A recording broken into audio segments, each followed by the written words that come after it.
Buenas noches, América. Comenzó una semana decisiva para el presidente de Estados Unidos. Los demócratas de la Cámara de Representantes presentaron hoy los argumentos para elaborar los cargos contra el mandatario. Dicen tener un caso sólido en su contra y le acusan de abuso de poder. El presidente del Comité Judicial, Jerry Nadler, dice que si estuviéramos en un tribunal judicial, no político, en el Congreso, el presidente Trump sería condenado en 3 minutos por un jurado. Llevamos meses de investigación. A finales de septiembre comenzó el proceso después de saberse que Trump había pedido a Ucrania que investigara a Joe Biden y que esa investigación podría haber sido exigida a cambio de la ayuda militar comprometida al país.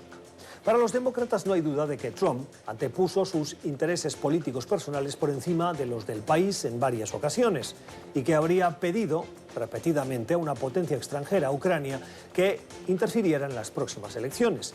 Pero los republicanos no lo ven así y cierran filas con el mandatario. El dilema para los demócratas es monumental. Tras semanas de juicio político, la sociedad estadounidense está cansada del tema y no parecen alinearse masivamente con su causa.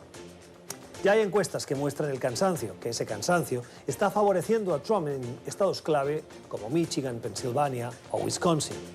Tras el proceso en la Cámara, la causa pasará ahora al Senado, donde los republicanos tienen mayoría y con mucha probabilidad la causa contra Trump morirá en la Cámara Alta. Harían bien los demócratas en acelerar el proceso y cumplir con lo que consideran una obligación para que sean los ciudadanos en las elecciones de noviembre del año que viene quienes decidan, no ellos en el Congreso, si Trump merece o no reelegirse. Son las 7 en Ciudad de México, las 8 en la costa este de Estados Unidos, Bogotá y Quito, y las 10 en Montevideo, Buenos Aires y Santiago. Y esto es Cuestión de Poder. Bienvenidos. Hoy en el programa, ocaso de la era Macri y resurgimiento del peronismo en Argentina. ¿Qué esperar del gobierno de Alberto Fernández? Analizamos la relación del actual ejecutivo estadounidense con América Latina. ¿Políticas de la Casa Blanca realmente fortalecen los lazos? ¿Qué espacios ha ganado la comunidad judía en el continente americano? Victory is winning for our country. Hoy comienza un cambio de régimen político. Desde nuestros estudios en Washington, la opinión, el análisis y las voces que nos ayudan a comprender nuestro mundo. Es cuestión de querer, es cuestión de poder. Comenzamos y lo hacemos con algunas noticias de la actualidad que nos han llamado la atención, a las que les queremos poner notas al pie o la voz de los expertos. Decíamos al inicio del programa en nuestro editorial que el juicio político al presidente Donald Trump avanza en la Cámara de Representantes. Si bien tiene que llegar al Senado antes, vamos a escuchar la redacción de esos cargos que se van a presentar contra el mandatario y la defensa que hacen los demócratas de ese juicio político, de la necesidad de poner fin a la presidencia de Donald Trump por presunto abuso de poder, entre otras. Bueno, el impacto que tiene en la sociedad estadounidense es el de, en general, hartazgo, porque esto hace mucho que dura y contribuye a la división de los partidos, que ya está bastante polarizada en la sociedad estadounidense. Hay una encuesta que hoy nos llama la atención y que contribuye a esa preocupación interna que tienen los demócratas, que tal vez no exteriorizan lo suficiente, pero que con estos datos tienen motivos para ello. Son encuestas que han realizado en 3 estados fundamentales para ganar la presidencia: Wisconsin, Pensilvania y Michigan. En los 3 estados hay una combinación de encuestas telefónicas, a través de la web, de teléfonos celulares y también personales. Han cruzado los datos los expertos y sacan estas conclusiones. Miren, en el estado de Michigan, la ventaja del presidente Trump por delante de los principales candidatos que hoy están en la contienda demócrata es de una media de 7 puntos. El presidente tendría, preguntados a los ciudadanos de Michigan, una media del 47% frente a los candidatos demócratas que oscilan alrededor del 40%. Lo mismo pasa en Pensilvania hoy, donde Donald Trump tendría una ventaja frente a los demócratas, cualquiera de ellos que sea de unos 8 puntos porcentuales. Y en el caso de Wisconsin, la diferencia es aún mayor, de 11 puntos. Hay que tener en cuenta que Michigan y Wisconsin son 2 estados que desde la década de los 70 son demócratas de una manera consistente, excepto en la última elección que se decantaron por el presidente Donald Trump. El juicio político les está pasando factura a los demócratas. Otra noticia de la actualidad que nos llama la atención es el trabajo que hoy publica el diario El País, firmado por el periodista Pablo Guimón. Guimón hace un análisis sobre cómo ha sido la política exterior estadounidense con el resto del continente, particularmente con América Latina. Lleva el sugerente título de esa política exterior de Trump que pierde el norte en América Latina. Perder el norte, que no tiene brújula. Y lo atribuye a dos causas fundamentales que resumirían lo que está pasando. La primera es la falta de estrategia en la región, según el articulista. La segunda, un conjunto de decisiones erráticas en política exterior. Por eso hasta ahora, para conocer un poquito más sobre el trabajo, saludamos a Pablo Guimón, que es periodista, trabaja en la capital estadounidense. Pablo, ¿cómo estás? Gracias por estar con nosotros. Bienvenido a Cuestión de Poder. ¿A qué atribuyes esa falta de estrategia y esas decisiones erráticas? Bienvenido. Hola, buenas noches. Bueno, hay varios factores, yo creo. Por un lado, tiene que ver con toda la política exterior, yo creo, de la administración Trump, que por un lado parece obedecer a motivaciones electoralistas en mayor medida que en otras administraciones, y luego esa especie de pelea de poca coordinación entre el Departamento de Estado y el Consejo de Seguridad Nacional de la Casa Blanca.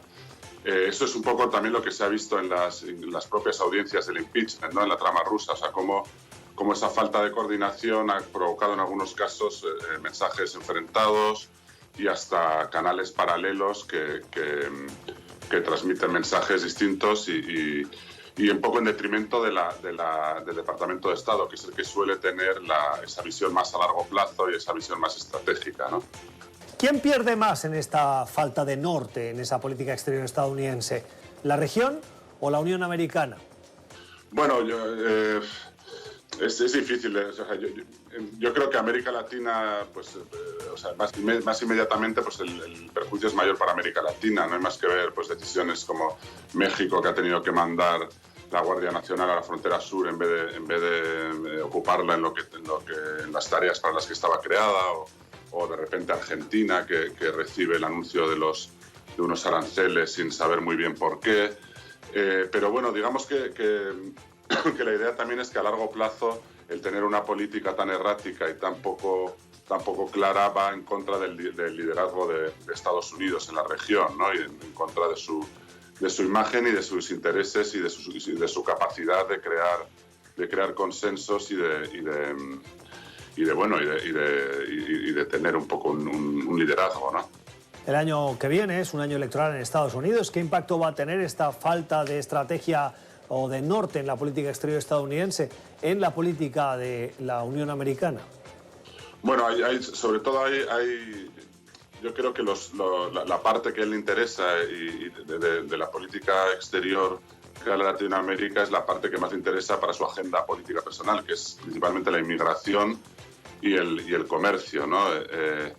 Entonces, bueno, pues en el tema de la inmigración, él no va a poder exhibir un cumplimiento de la promesa electoral que hizo de levantar un muro en la frontera con México, pero sí querrá exhibir unos resultados de una bajada de la inmigración y culpar a los demócratas de no haberle dejado levantar el muro, pero bueno, podrá decir que los números han bajado y que México está colaborando, ¿no? Y bueno, en cuanto al comercio, pues lo mismo, ¿no? A ver si consigue, está a punto, parece, de cerrar el nuevo acuerdo comercial con México y con Canadá, pues ahí tendrá también un argumento electoral de cara a su base de votantes, ¿no? Es Pablo Guimón, es periodista, trabaja en la redacción de El País en Estados Unidos, en Washington. Pablo, gracias. Feliz noche. Muchas gracias a vosotros. Un abrazo. En nuestra lectura recomendada no vamos a dejar las páginas del País. Hoy hay una interesante entrevista de alguien que está analizando esos procesos de protesta en la región latinoamericana. Los hemos visto en Chile, en Ecuador, en Bolivia, en Colombia en las últimas semanas. Son procesos que sacan a la calle a ciudadanos que se quejan, que protestan, que no tienen confianza en su clase política, cada uno con sus causas, con sus motivaciones y en algunos casos con una cierta injerencia externa que ha quedado demostrada. Pero en cualquier caso, no podemos dejar de lado, haya o no esa injerencia, un malestar social, que eso es lo que unifica a cada una de esas protestas y las hace similares. La entrevista la realiza Francesco Manetto, es periodista, y entrevista al director del Programa de Naciones Unidas para el Desarrollo, el PNUD. El título del artículo resume bien lo que intenta decir el entrevistado, y es que las expectativas de la población latinoamericana se ven afectadas por un proceso de paro económico, pero no es solo la economía lo que lleva a los ciudadanos a salir a las calles. También es un cierto distanciamiento y desconfianza de su clase política. Es muy importante diferenciar los procesos que se están llevando a cabo en América Latina. El aspecto aspiracional es importante tenerlo ahí, en el sentido de que las aspiraciones de muchos grupos no se ven satisfechas. Veamos el caso de la violencia, por ejemplo. Latinoamérica y el Caribe tienen el 8% de la población global, pero al mismo tiempo el 36% de las muertes violentas a nivel global. 14 de los 20 países más violentos están en nuestra región y es algo a lo que la sociedad tiene que reaccionar. Según el Latinobarómetro más reciente, más del 75% de los ciudadanos dijeron que el sistema político está al servicio de los más poderosos. Estamos hablando de que esa desigualdad ha minado la confianza en las instituciones y por tanto la capacidad de las instituciones de procesar esos acuerdos. Hay que recuperar la noción básica de legitimidad. Hay un poder muy fuerte centralizado y débiles controles a ese poder centralizado, y eso dificulta la construcción de acuerdos.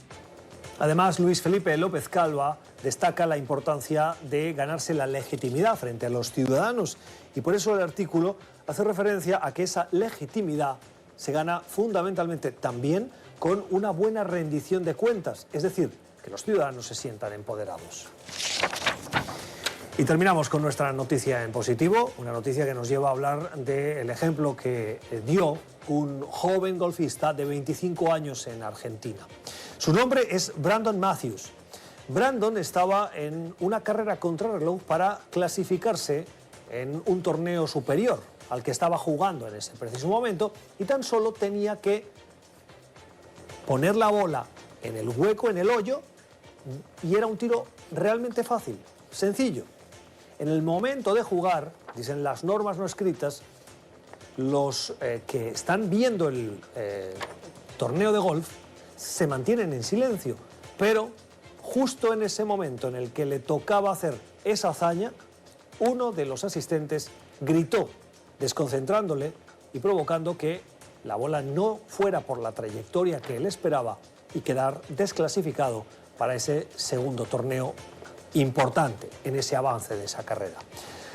El enojo fue mayúsculo, volvió al vestuario y allí se interesó por quién había sido el fan, el seguidor que había protagonizado ese incidente.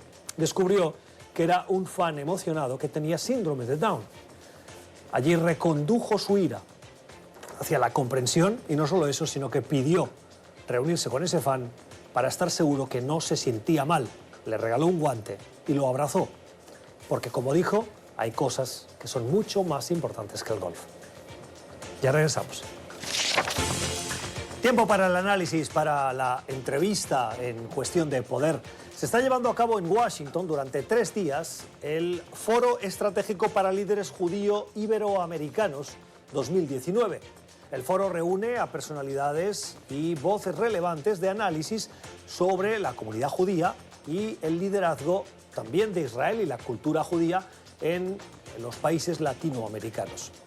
El foro aborda diversas cuestiones de esa relación no siempre fácil y que en algunos casos genera preocupación por las muestras de antisemitismo que se han visto y, dicen los promotores de este foro, se siguen viendo en América Latina. Saludamos a Marcos Pekel. El señor Pekel es director ejecutivo de la Conferencia de Comunidades Judías de Colombia. Señor Pekel, gracias por estar con nosotros. Bienvenido a Cuestión de Poder. Buenas noches. Muy buenas noches a toda la audiencia. Señor Pekel, ¿qué tipo de actos de antisemitismo están ustedes conversando en ese foro que son hoy una realidad? Bueno, mire, obviamente que el antisemitismo es un fenómeno que ha crecido sustancialmente en los últimos años, pero pues, principalmente en Europa y también en Norteamérica, también en Estados Unidos. Y sus manifestaciones no son simplemente retóricas, sino en la práctica hemos visto ataques a comunidades judías como el de Pittsburgh, ataques letales, el de San Diego, California, el que hubo recientemente en Halle, Alemania, los que ha habido años anteriores también en Francia, en Bélgica y en Dinamarca. Y estamos viendo un aumento del antisemitismo llevado a ataques reales a las comunidades, además de una gran cantidad de manifestaciones de antisemitismo en redes sociales, en discursos políticos y en discursos académicos, que es una situación muy preocupante, obviamente mucho menos en América Latina que en Europa y Norteamérica, como le decía. Hay actitudes antisemitas que forman parte de lo que algunos pueden identificar como la cultura popular, que no es considerada como antisemita, pero que sí tiene ese trasfondo y que es bueno identificar para darse cuenta de que esos comportamientos, esos comentarios son antisemitas y pueden acabar derivando en algo más grave. Pues ha habido prejuicios históricos, ¿no? El prejuicio primero de los judíos como los asesinos de Cristo, el prejuicio de que todos los judíos son muy ricos y todos tienen plata, el que los judíos son avaros, que son prestamistas, que son usureros. Esa narrativa del antisemitismo clásico representado en el libro de los protocolos de Sion, pues ha generado prejuicios que en algunos casos pueden filtrarse hacia el saber popular. Y pues obviamente cuando existen esos prejuicios en cualquier momento pueden convertirse ya en actos o en palabras de antisemitismo en lo que tiene que ver con los judíos en América Latina. Y luego aparece el tema de Israel también, una narrativa de algunas partes en que se acusa a Israel de una cantidad de cosas de las cuales no es responsable. También está llevando a que ambos temas se junten, ese antisemitismo clásico y ese nuevo antisemitismo de no reconocer el derecho del pueblo judío a su Estado, de no reconocer a Israel, y puede llevar a actos que en algún momento deben ser lamentados. Pero una cosa es comportamientos antisemitas y la otra, las críticas a las políticas del gobierno de Israel. Son dos cosas distintas, ¿cierto? Completamente distintas. Una cosa es criticar al gobierno de Israel y una cosa es negar el derecho del pueblo judío a su Estado. Cuando la crítica al gobierno de Israel se convierte en no reconocer el derecho de los judíos a estar ahí, de tener su Estado, ya esa crítica se convierte en antisemitismo. Entre tanto, críticas al gobierno de Israel, críticas a la forma en que Israel maneja sus cosas son absolutamente válidas, legítimas, y nosotros mismos las hacemos también. ¿Cuán importante es la presencia judía en América Latina? Yo creo que es muy importante, aunque numéricamente, pues obviamente no pareciera. Estamos hablando de unos 500.000 judíos en América Latina, de los cuales unos 220.000 en Argentina, y luego en orden las siguientes comunidades en tamaño: la comunidad judía de Brasil, la comunidad judía de México, que tienen números importantes, y luego ya vienen una serie de comunidades más pequeñas en Uruguay, Colombia, Venezuela, Costa Rica, Perú, que tienen presencia. Los judíos tienen una presencia porque son una comunidad muy unida, porque hacen muchísima labor social al exterior de la comunidad, porque se manifiestan de manera solidaria con las sociedades en las que viven.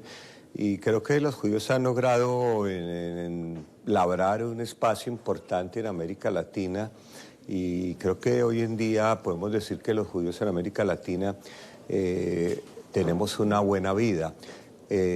Tenemos obviamente una excepción difícil en este momento, que es lo que está viendo la comunidad judía de Chile, por la presencia de una gran comunidad judía palestina, lo cual de por sí no tiene que ser ni nunca fue un problema, pero la radicalización de la comunidad palestina en Chile ha llevado a ataques ya a las instituciones de la comunidad judía en Chile, y eso es una situación en este momento preocupante. Y tenemos el tema de la comunidad judía de Venezuela, pues que no son ajenos a la tragedia que se vive en ese país, de una comunidad que se ha reducido sustancialmente en tamaño y que en algunos momentos tuvo situaciones difíciles cuando estaba Chávez en el poder, de ataques a instalaciones judías que pues llevaron a una grave preocupación también. ¿Cómo convive una comunidad tan influyente, tan importante, aunque en número no lo sea tanto, pero sí por el aporte y la relevancia, como es la comunidad judía, con sociedades latinoamericanas que tienen una fuerte presencia, inspiración cristiana o católica en sus sociedades, en sus normas, y en algunos casos, si bien sus constituciones son constituciones que defienden la separación de poderes y la no confesionalidad del Estado, pues lógicamente se ve como la presencia católica es algo que forma parte de esa estructura administrativa y política de los países. ¿Cuál es, desde su punto de vista, esa convivencia, esa coexistencia? No podría ser mejor, la verdad.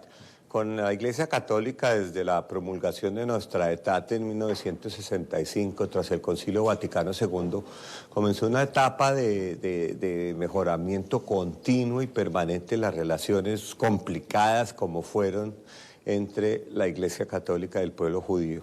Y hoy en día las relaciones son realmente excelentes. Los papas, desde el Papa Juan Pablo II, el Papa Benedicto y el Papa Francisco han visitado Israel, tienen excelentes relaciones con líderes judíos de distintos países.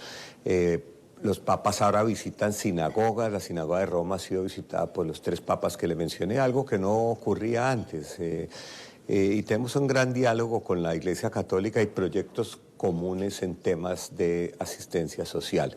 Con las iglesias evangélicas también, obviamente las iglesias evangélicas hoy en día se presentan como grandes defensoras de la idea de Israel, tanto en Estados Unidos como en América Latina, y la relación con las iglesias evangélicas y las comunidades judías también es inmejorable. O sea que hoy en día podemos decir que la relación entre el mundo judío y el mundo cristiano está en niveles que quizás nunca en la historia llegó a tener.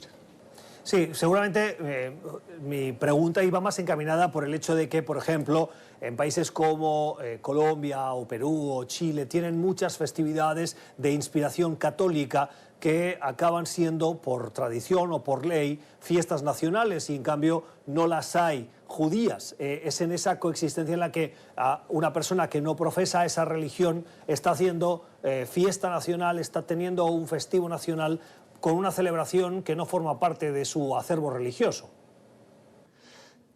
Pues nosotros no consideramos eso como un problema en absoluto y nadie nos impide a nosotros celebrar las fiestas judías, lo cual hacemos. Incluso cuando ha habido algún tipo de conflicto, como por ejemplo cuando los exámenes de Estado de los que terminaban el colegio en Colombia se llevaban a cabo el sábado, las comunidades judías, junto con otras confesiones religiosas, protestaron por el hecho de que eso era profanación de su día sagrado y el Estado no tuvo ningún problema en pasarlas para otro día. Por lo tanto, no es problema, las fiestas nacionales son las fiestas normalmente asociadas con eventos del cristianismo y celebramos las nuestras, no vemos en eso absolutamente ningún problema, por el contrario.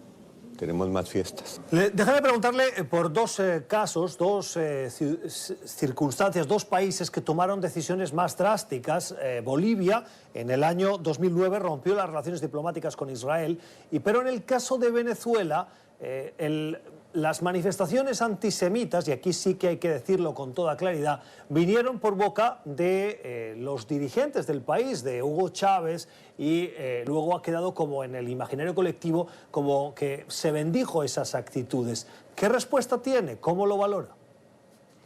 Pues mire, Hugo Chávez rompió relaciones con Israel de una forma dramática, como él hacía todo, maldijo al Estado de Israel, rompió las relaciones con Israel. Bolivia lo hizo también empujado por Irán. Realmente fue un momento en que el ministro de Relaciones Exteriores de Irán visitaba Bolivia y Bolivia entonces se dio a la presión iraní. Pero mire, lo primero que hizo el nuevo gobierno de Bolivia en este momento, de Áñez, restaurar las relaciones con Israel. Para una comunidad judía es un gran problema que su Estado no tenga relaciones con Israel, porque nosotros vemos a Israel como en el centro de nuestra identidad como judíos. Y al no tener un Estado de relaciones con Israel, pues se nos complica la forma en que nosotros podemos tener contactos con el Estado de Israel. Obviamente que en Venezuela, pues cuando hay dos gobiernos, Juan Guaidó ya reconoció, restauró sus relaciones con Israel, nombró un embajador en Israel, y creo que en el momento en que haya algún tipo de solución a la crisis venezolana, pues Venezuela restaurará, porque es que tener relaciones con Israel no le están haciendo un favor a Israel. Israel es un país que tiene muchísimo para aportar en América Latina en todo lo que es los objetivos de desarrollo del milenio establecidos por Naciones Unidas, que son los importantes, lo que es cambio climático, degradación ambiental, tecnología, economía de emprendimiento. Israel es líder mundial, Israel comparte sus conocimientos con todos los países. Cualquier país que tenga relaciones con Israel se beneficia enormemente de esos avances tecnológicos y sociales de Israel. Por lo tanto, es muy importante para los países tener relaciones con Israel, como lo es para Israel tener buenas relaciones con los países del mundo y con América Latina en particular. Le quiero preguntar también en esta conversación que mantenemos por la famosa capitalidad. El gobierno de Israel y el Estado de Israel ha reclamado la capitalidad en Jerusalén y no en Tel Aviv como capital administrativa, y como ha reconocido la mayor parte de la comunidad internacional, con la excepción de primero Estados Unidos y luego de algunos otros países del mundo. ¿Cree usted acertado, sin tener un acuerdo de paz con Palestina, que los países y que Israel fuerce y pida ese reconocimiento de Jerusalén como capital y no Tel Aviv, en aras de buscar una solución al conflicto histórico? Mire, el tema de la capital de Israel, pues obviamente es Jerusalén, porque todos los países del mundo, sin excepción, tienen derecho a establecer su capital donde bien tengan, y hay países que las cambian. Hay países que un día deciden que su capital es en otro lado, construyen una ciudad en la mitad de la selva o construyen una ciudad en otro lado y dicen esa es su capital. En el caso que usted menciona, el conflicto palestino-israelí, estoy seguro que en el momento en que haya una solución al conflicto palestino-israelí, con base en la solución de dos estados, Jerusalén va a ser reconocida como la capital de Israel por todos los estados del mundo, porque eso es lo que es. En este momento, pues sí, la mayoría de los países tienen sus embajadas en Tel Aviv, pero para hacer negocios, para hablar con funcionarios, para reunirse con el primer ministro, con el presidente, tienen que ir a Jerusalén a hacerlo. Por lo tanto, como digo, en el marco de una solución al conflicto palestino-israelí, todos los países del mundo van a reconocer a Jerusalén como la capital de Israel. Termino ya, le voy a preguntar por unas declaraciones de estos últimos días del presidente de Estados Unidos, Donald Trump, que ha reclamado a la comunidad judía, a los judíos en Estados Unidos, que voten por él, y lo dijo en una conferencia pro-Israel, y el argumento que utilizó fue el de que si no votan por el presidente Trump, que se preparen para pagar el impuesto de los ricos. ¿Cree usted que este tipo de justificación para reclamar el voto es adecuado o contribuye a esos prejuicios contra los judíos? Mire, el presidente Trump es el presidente Trump, habla como habla y trina como trina y dice lo que dice, está en campaña y habrá otros candidatos que también están buscando el apoyo de ciertos grupos, de ciertas minorías, incluidos los judíos, y dirán lo que tienen que decir en ese momento. Creo que puede ser desafortunado la alusión que hizo el presidente Trump al tema del dinero, pero es un político en campaña. Sin duda tiene unas políticas muy amistosas con Israel, eso no se puede negar, y está en campaña. Cuando sepamos quién es el candidato demócrata, pues hará su campaña también y dirá lo que tiene que decir, y cuando esté en un auditorio judío, pues dirá lo que tiene que decir. Recuerde que son políticos en campaña. Es el análisis, la opinión de la conversación que hoy mantenemos con Marcos Pekel. El señor Pekel es el director ejecutivo de la Conferencia de Comunidades Judías de Colombia, que participa aquí en Washington en el Foro Estratégico para Líderes Judío-Iberoamericanos 2019, en la capital estadounidense. Señor Pekel, gracias por habernos acompañado. Éxito en esa conferencia en la que usted está participando. Creo que le queda un día y llevan ya 2 días de trabajo, de análisis, y nosotros compartimos este espacio también con ustedes. Que tenga una feliz noche. Feliz noche a toda la audiencia. A ustedes gracias por la entrevista. Esto es Cuestión de Poder. Ya regresamos.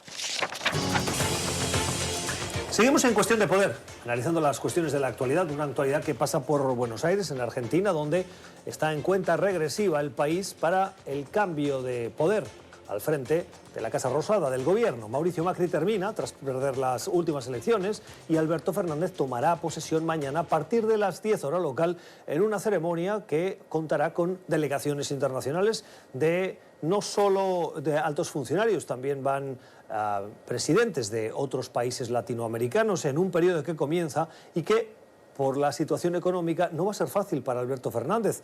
Vuelve el peronismo a la Casa Rosada, Mauricio Macri cierra un periodo y el proceso de transición está siendo distinto, por ser correcto. Sorprendente, ¿no? Paula Lugones es la corresponsal del diario Clarín, aquí en Washington, y nos acompaña a esta hora. Paula, ¿cómo estás? Muy buenas noches. ¿Qué tal? Buenas noches. Gracias por estar con nosotros. Paula, una transición que decimos va a ser distinta, porque hemos visto apretones de manos, abrazos, compadreo entre el saliente y el entrante, lo que hemos visto en otras democracias desarrolladas del mundo, pero que en Argentina era lo atípico, y Macri y Fernández lo están convirtiendo en un ejemplo para los argentinos. ¿Por qué hay este cambio? Bueno, la novedad, como vos decís, es que mañana vamos a tener una ceremonia de transición aparentemente normal, que toda una novedad, como vos decís, porque la última transición que habíamos tenido del gobierno de Cristina Fernández de Kirchner al de Mauricio Macri había sido una total pelea y un campo de batalla. La simple ceremonia había sido realmente un disparador de una escándalo político. ¿Por qué? Porque Cristina Fernández de Kirchner se negaba a entregarle los atributos de mando, que es el bastón y la banda de presidencial, a Mauricio Macri en la Casa Rosada, como Macri quería y como establecía la tradición y el protocolo. Ella quería entregar, hacer esa ceremonia en el Congreso. ¿Por qué? Porque en el Congreso ella podía tener organizado toda una especie de ceremonia acorde a su investidura, porque en los palcos podía ella poner muchos de sus seguidores en la Casa Rosada. ¿O para abuchear? Exactamente, para que ella tuviera una despedida a toda pompa con sus seguidores gritando en la tribuna, y quién sabe quién le dirían a Macri. Ella no podía controlar el espacio en la Rosada. Entonces se resistió y ella realmente no le entregó los poderes. Fue una presidenta ausente, dijo que no iba y no fue. No le entregó la banda presidencial ni el bastón de mando. Bueno, hubo que hacer una cuestión muy interpretación, tuvo que renunciar ella antes, asumió el presidente provisional del Senado solo por 12 horas para cubrir esa brecha, y finalmente se la terminó entregando él a la banda presidencial y el bastón de mandos. Ella después admitió en el libro que escribió, que salió publicado el año pasado, que ella consideraba esa ceremonia como un acto de rendición y entonces por eso no lo había hecho. Así que la ceremonia comienza mañana a las 10 de la mañana, hora argentina. Se supone que será normal. Macri dijo inmediatamente que no iba a pasar lo que le sucedió a él. Acordó con Alberto Fernández que iba a hacer la transición que él quisiera. Él le dijo, bueno, estoy a tu disposición. Finalmente se va a hacer el acto en el Congreso, como le gusta al peronismo y como decidió Alberto Fernández. Así que, bueno, va a ser una ceremonia normal y eso es noticia. ¿Cómo fueron las anteriores? Para tener un poquito más de referencias históricas. ¿Las anteriores fueron también tan conflictivas como la anterior? No, para nada. No. O sea que en el fondo lo que estamos viendo estas últimas horas y lo que veremos mañana es una vuelta a la normalidad después de la anomalía de Cristina Fernández. Exactamente. Entiendo. ¿Qué nos dicen las delegaciones que vamos a ver mañana en Argentina? Bueno, habla mucho de cómo está ubicada la Argentina también hoy y cómo a lo mejor va a encarar las relaciones internacionales el gobierno de Alberto Fernández.